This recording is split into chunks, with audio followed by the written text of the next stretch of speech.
Hello everyone, very very good afternoon. कैसे हो? Hope करता हूँ आप सब लोग अच्छे ही होंगे। So friends, UP DElEd first semester की स्पेशल क्लास में आप सब लोगों का बहुत बहुत स्वागत है। आज की इस वीडियो में बाल विकास एवं सीखने की प्रक्रिया के सिलेबस के बारे में चर्चा करेंगे।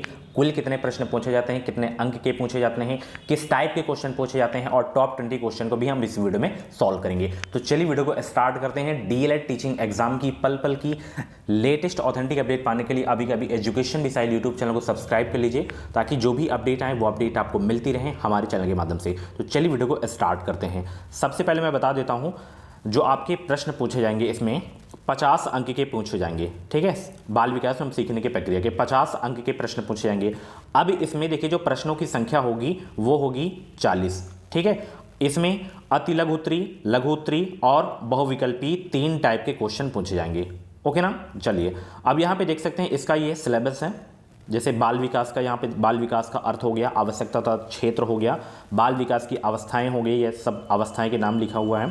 शारीरिक विकास, मानसिक विकास, संवेगात्मक विकास हो गया, सामाजिक विकास हो गया, भाषा विकास का, अभिव्यक्ति क्षमता का विकास हो गया, सृजनात्मकता एवं सृजनात्मकता क्षमता का विकास, व्यक्तित्व का विकास, व्यक्तित्व परीक्षण के तरीके एवं समायोजन के उपाय, व्यक्तिक भिन्नता और कल्पना, चिंतन और तर्क का विकास, बाल विकास के आधार पर उनको जो है प्रभावित करने वाले कारक, ये सारे के सारे चैप्टर्स आप देख सकते हैं। इनसे ही क्वेश्चन पूछे जाएंगे। इसके अलावा आपको कुछ भी नहीं पढ़ना है। जो सिलेबस में है टॉपिक, वही टॉपिक्स आपको पढ़ने हैं। ओके ना। चलिए, मॉर्निंग वाली वीडियो अगर आप लोग नहीं देखें तो जाके देख लेना। ये अधिगम के सारे चैप्टर्स देख सकते हैं। मोस्ट इंपॉर्टेंट चैप्टर है अधिगम। टेट में सबसे ज़्यादा जो क्वेश्चन पूछे जाते हैं अधिगम से ही पूछे जाते हैं।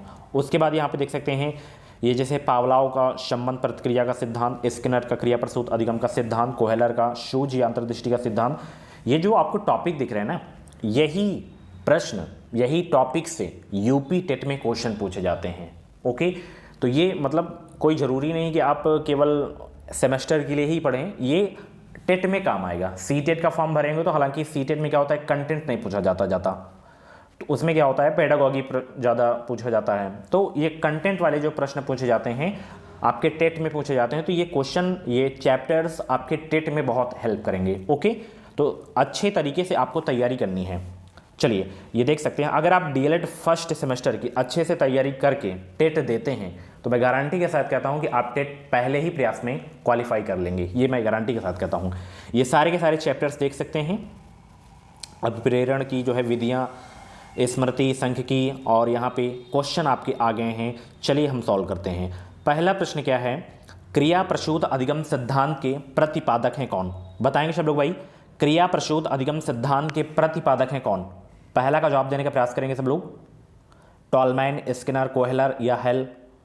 तो क्रिया प्रसूत अधिगम सिद्धांत के जो प्रतिपादक हैं वो हैं स्किनर। कौन है डियर? स्किनर हैं। अगला प्रश्न है, आपराधिक प्रवृत्ति का सर्वाधिक विकास होता है शैशवावस्था, किशोरावस्था या बाल्यावस्था या प्रौढ़ावस्था? Very very most important question आपके एग्जाम के लिए। चलिए, आपराधिक प्रवृत्ति का जो है सर्वाधिक विकास होता है किस अवस्था में? तो ये होता है किशोरा अवस्था में। किस अवस्था में होता है? किशोर अवस्था में होता है। अगला प्रश्न है, संज्ञानात्मक क्षमता की कमी से व्यक्तित्व में कठिनाई होती है किससे? शारीरिक विकास में, व्यावसायिक विकास में, बौद्धिक विकास में या समायोजन में? बताइए, संज्ञानात्मक क्षमता की कमी से जो है व्यक्तित्व में कठिनाई होती है किसमें? तीसरा का जवाब देने का प्रयास करेंगे। आंसर सोचने का ज़्यादा समय चाहिए तो आप वीडियो को रोक भी सकते हैं। संज्ञानात्मक क्षमता की कमी से जो है व्यक्तित्व में कठिनाई होती है बौद्धिक विकास से। ठीक है, बौद्धिक विकास में कमी होती है। तो यहाँ पे आपका बी वाला बिल्कुल करेक्ट हो जाएगा। अगला प्रश्न है, प्रश्न क्या है, किसी दूसरी वस्तु की अपेक्षा एक ही वस्तु पर चेतना का केंद्रीकरण अवधान, यह कथन है क्रो एम क्रो का, डॉम्बिल का या वुडवर्थ का या एवर्लिल का? 4 का राइट आंसर क्या होगा? फटाफट आंसर करेंगे सब लोग। सभी को गुड आफ्टरनून। चैनल को सब्सक्राइब कर लीजिए। इस चैनल से आपको निश्चित ही मदद मिलेगी। जो भी अपडेट आएंगी टीचिंग एग्जाम की, वो अपडेट आपको सबसे पहले हमारे चैनल के माध्यम से ही देखने को मिलेगी। किसी दूसरी वस्तु की अपेक्षा एक ही वस्तु पर चेतना का केंद्रीकरण अवधान, यह कथन है किसका? तो यह कथन है डॉम्बिल का। किसका कथन है? डॉम्बिल का कथन है। सी आपका बिल्कुल करेक्ट हो जाएगा। अगला प्रश्न है, व्यक्तित्व मापन की जो है सबसे अच्छी विधि है कौन सी? व्यक्तित्व मापन की सबसे अच्छी विधि है कौन सी? बताइए सब लोग। व्यक्तित्व मापन की सबसे अच्छी विधि कौन सी है? सभी लोग जवाब देने का प्रयास करेंगे। आंसर सोचने का ज़्यादा समय चाहिए तो आप वीडियो को रोक भी सकते हैं। तो व्यक्तित्व मापन की जो सबसे अच्छी विधि है वो है व्यक्तिगत मापन। ओके, 5 का आ वाला यानी कि ए वाला आपका बिल्कुल करेक्ट हो जाएगा। भाटिया बैटरी परीक्षण संबंधित है किससे? ये टेट में बहुत बार पूछा जा चुका है प्रश्न। तो बताइए सब लोग, भाटिया बैटरी परीक्षण जो है संबंधित है किससे? अभिरुचि, व्यक्तित्व या बुद्धि से, या इनमें से कोई नहीं? तो भाटिया बैटरी परीक्षण संबंधित है किससे? व्यक्तित्व से संबंधित है। यहाँ पे 6 का बी आपका बिल्कुल करेक्ट हो जाएगा। अगला प्रश्न है, शिक्षा में जो है सृजनात्मकता का प्रयोग किस रूप में होता है? सीखने के रूप में, चिंतन के रूप में, तर्क के रूप में, या कल्पना के रूप में? 7 का जवाब देने का प्रयास करेंगे सब लोग। शिक्षा में सृजनात्मकता का प्रयोग किस रूप में होता है? तो ये होता है चिंतन के रूप में। 7 का सी आपका बिल्कुल करेक्ट हो जाएगा। अगला प्रश्न है, बुद्धि का तरल मौजिक मापन किसने दिया था? कैटेल ने, गिलफोर्ड ने, थर्स्टन ने, या स्पीयरमैन ने? बुद्धि का तरल मौजिक मापन किसने दिया था? तो ये दिया गया था कैटेल के द्वारा। 8 का ए वाला आपका बिल्कुल करेक्ट हो जाएगा। अगला प्रश्न है, 16 पीएफ का प्रयोग किसके मापन हेतु किया जाता है? सृजनात्मक या अभिरुचि या व्यक्तित्व या दबाव? किसके लिए किया जाता है? 9 का जवाब देने का प्रयास करेंगे सब लोग। 16 पीएफ का प्रयोग किसके मापन हेतु किया जाता है? फटाफट आंसर करेंगे। वीडियो को लाइक कर देना, 100 लाइक इस वीडियो में कंप्लीट कर देना। होप करता हूं कंप्लीट हो जाएगी। चलिए, तो 16 पीएफ का प्रयोग किसके मापन हेतु किया जाता है डियर? ये किया जाता है व्यक्तित्व के मापन के लिए। ओके, 9 का बी आपका बिल्कुल करेक्ट हो जाएगा। नेक्स्ट क्वेश्चन आपकी स्क्रीन पे आ गया है। निम्नलिखित में से कौन सा व्यवस्थी के सामाजिक सांस्कृतिक सिद्धांत आधारित है? अंतर्दृष्टिपूर्ण अधिगम, सक्रिय अधिगम, पारस्परिक शिक्षण, संस्कृति निरपेक्ष संज्ञानात्मक विकास। 10 का राइट आंसर क्या होगा? फटाफट आंसर करेंगे सब लोग। निम्नलिखित में से कौन सा वेयोगास्की के सामाजिक सांस्कृतिक सिद्धांत पर आधारित है? तो वो आपका है पारस्परिक शिक्षण। यहाँ पे सी वाला आपका बिल्कुल करेक्ट हो जाएगा। अगला प्रश्न आपकी स्क्रीन पे है, प्रगतिशील शिक्षा के संदर्भ में निम्नलिखित में से कौन सा कथन जॉन डीवी के अनुसार समुचित है? कौन सा वो कथन है बताइए? फटाफट आंसर करें भाई। आंसर सोचने का ज़्यादा समय चाहिए तो आप लोग वीडियो को रोक भी सकते हैं। 11 का राइट आंसर क्या हो जाएगा? प्रगतिशील शिक्षा के संदर्भ में निम्नलिखित में से कौन सा कथन जॉन डीवी के अनुसार समुचित है? तो वो आपका कथन है ये वाला कि विद्यार्थियों को स्वयं ही सामाजिक समस्याओं को सुलझाने में सक्षम होना चाहिए। ओके, चलिए अगला प्रश्न है, निम्नलिखित में से जो है मानसिक विकार के लक्षणों को नहीं दिखाता है? कौन सा? निम्नलिखित में से मानसिक विकार के लक्षणों को नहीं दिखाता है कौन सा? भावनाशा, तनाव, संबंध या चिंता? फटाफट आंसर करें भाई।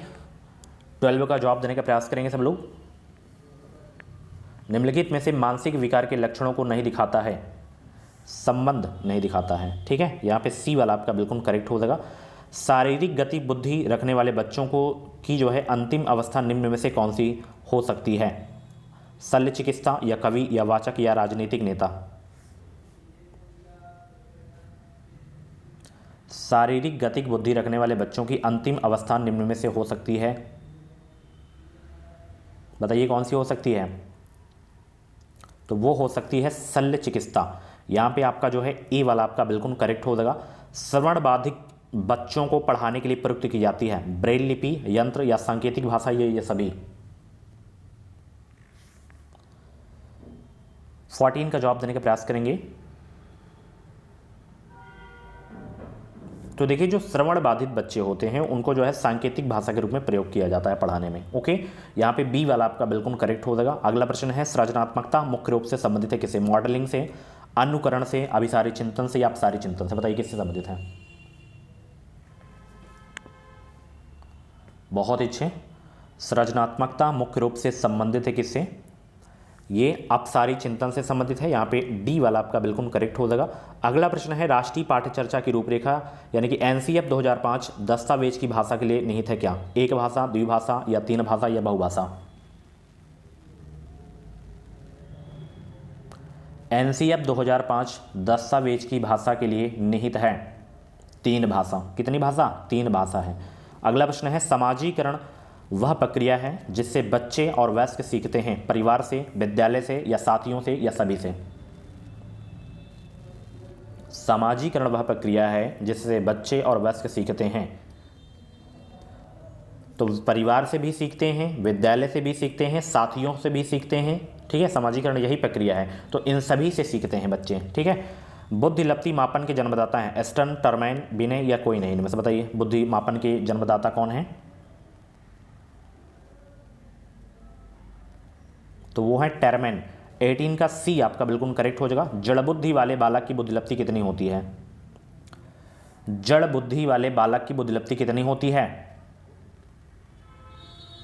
71 से कम होती है। कितनी होती है? 71 से कम होती है। ये प्रश्न, यदि एक बच्चे की मानसिक आयु 5 वर्ष, वास्तविक आयु 4 वर्ष है, तो उस बालक की बुद्धिलब्धि कितनी होगी, आपको बताना है। बुद्धिलब्धि कितनी होगी, इसका फार्मूला मैं आपको सीटेट की क्लास में बताया था। अगर सीटेट की क्लास मेरी देखे होंगे तो ये क्वेश्चन आप बहुत ही आसानी से कर लिए होंगे, ठीक है। तो ये आप लोगों के लिए होमवर्क है। इसका जो भी राइट आंसर आप कमेंट बॉक्स में बताइएगा। बाकी 21 से कल हम स्टार्ट करेंगे जब भी इसकी क्लास होगी, ओके। इसका आंसर जरूर बताना आप लोग, ओके ना। चलिए, thank you so much, bye bye, take care. Class कैसी लगी कमेंट बॉक्स में अपना फीडबैक जरूर देना। और भी क्लासेस अगर आप लोगों को देखनी तो आप प्ले लिस्ट में जाकर देख सकते हैं। प्ले लिस्ट मैं बना दिया हूँ ताकि आपको वीडियोस सर्च करने में दिक्कत ना हो, परेशानी ना हो, okay. Thank you so much. Video को लाइक कर देना, शेयर कर देना। मिलते हैं अगली वीडियो में।